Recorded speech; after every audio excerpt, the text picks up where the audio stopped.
catch? Oh, you flinched. You're not very brave, James. Why are you throwing pretend things at me, John? Because and why are you talking about bravery? This word of the week is bravery. Oh, I get it now. So within our sessions this week, we want children to be super brave.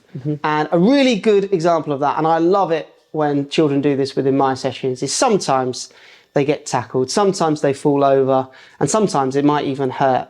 But super brave children, they jump up, they brush themselves down, and they carry on. So that's one top tip for any children that are listening this week, that they can be super brave. Have you got a top tip for anyone listening, James? I've got a really good one. It's probably for the wrong edition of the podcast, but I'll link it in anyway, just because there might be some people listening that are football coaches. Yep. So we have another edition of the Football Fun Factory podcast where me, you, and our fellow director Luke Chadwick sit and talk about various issues around talking about football coaching, being a football parent and things like that.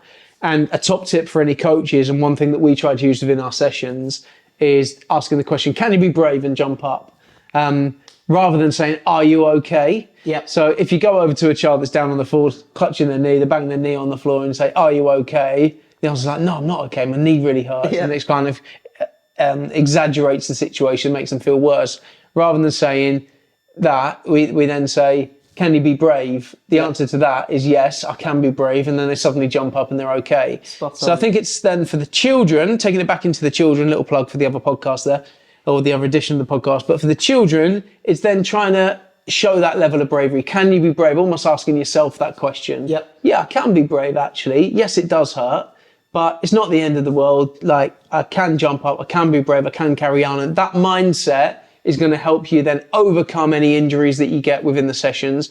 Even if you're a toddler attending our Tots Football Fun sessions, you will fall over and hurt yourselves. 100%. And I know loads of toddlers listen to the podcast, so make sure you take note of that. But it's really important for football parents to then ask the question, can you be brave? And for football players, young children, to then think, well, can I be brave? Yeah, actually, in this scenario, I can. And I'm going to put a brave face on, I'm going to jump up, and the ball then comes to you and suddenly you've passed it to someone, they've scored a goal, you're celebrating, you forgot all about your injury. 100%. So that's definitely a way in which the children can be brave within our session this week. The other way that I wanted to get across in this week's podcast is being brave when you've got the ball. So not being scared of making a mistake. And we try and create an environment within all our sessions where children embrace failure, where they don't fear making a mistake. And we always say that failure is a comma, not a full stop, and you can keep going and you can try and find new ways. So another little challenge for the children listening is, can you be brave on the ball? So when you get it, can you try a skill or a trick? Can you try and beat that player? Can you have a shot to see if it goes in, and be really brave in possession? A great tip, and I hope that you enjoy your sessions with the Football Fun Factory this week.